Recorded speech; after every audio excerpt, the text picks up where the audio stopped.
Hello everyone, I'm Will. I am a private music teacher and we have been working on getting back to the basics this month. We've done things like figuring out the anatomy of the scale and learning chords and our video chord 101. This is going to be the next part of getting back to the basics. All music is made of scales and arpeggios. Arpeggios are simply broken chords. It's really not that hard. There's not a lot for me to explain this particular week as far as trying to understand what an arpeggio is. As always, I've made another worksheet. So again, this worksheet will be available for you if you need it for free. And if you want a digital copy, it's always $1. Um, so really what you're seeing here is that the arpeggio is just basically a broken up chord. They can start on any part of the chord. They can start on the third or the fifth. Those would be called inversions. Or they can add extra notes. So let's say you have a C7 chord. What that means is simply that you add a fourth note at the end. So instead of C, E, G, you have C, E, G, B. All that does is, see, here's our C chord. Here's our C arpeggio. Just gonna peek over, make sure I got it. This is our C arpeggio starting on E. This is our C7 arpeggio. Fantastic.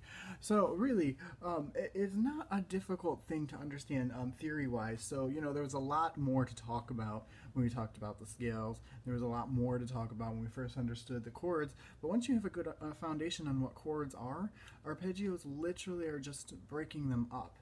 Now, that being said, that doesn't mean arpeggios are easy. In fact, personally, I find chords, especially when I'm playing piano, to be much easier to play than arpeggios.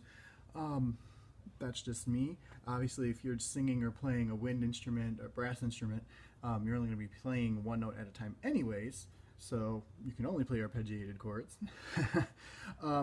So, with that being said, understanding them, there's a little less to understand, but actually executing them is a little bit harder. When you're listening to someone performing an arpeggio on an instrument or singing one, what you really want to hear is at least those three notes, nice and clear and crisp. We don't want to hear any dragging, any scooping, or any kind of weird ambiguity in between. Depending on what instrument it is, it may have the same fingering for several notes.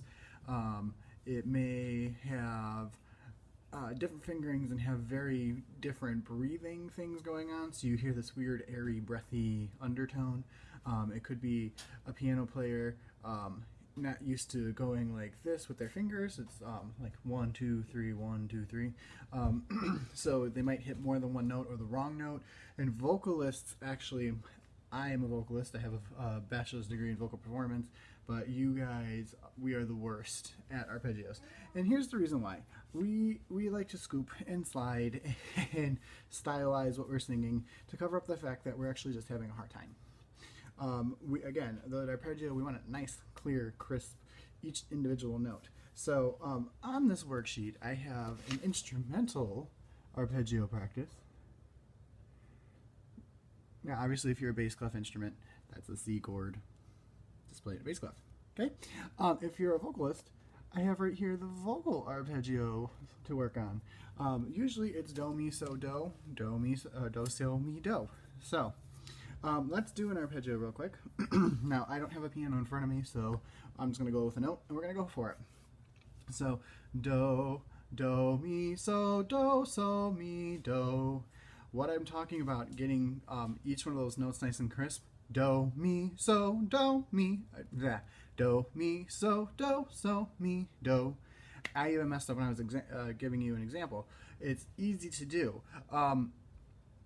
As you heard, I did it more accented, and I made sure that each note was nice and crisp, so you know what I'm talking about. What tends to happen is we hear this do mi so do, and this whoopy whooshy whoopy swoopy whoopy whooshy thing. We don't want that because it's just not clear. And all of this really works on control. That's another aspect that we can work on for a different month. if you like, controlling, knowing where each note is going to be in your voice, knowing where each note is going to be on your instrument, things like that. All right, so all that to say, you need to practice these. To make things even more insane, once you start getting into seventh chords, ninth chords, Neapolitan chords, you know, there's so many more notes to even practice. It's just, there's a lot to do. The same thing for minor chords. We just did major, but if I wanted to make that minor, so I did do, mi, so, do, it'd be do, me, so, me, do, making sure that the third is lowered by a half step. All right, well, that's everything for today. I hope you had a great learning experience and that you can use this to make you a better instrumentalist. Again, the handwritten copy will be available to you for free. If you want a digital copy, it'll be $1, which is not really that big a deal. All right, I hope you guys have a fantastic day. Make sure to share, like, subscribe, and I will see you next week. Bye.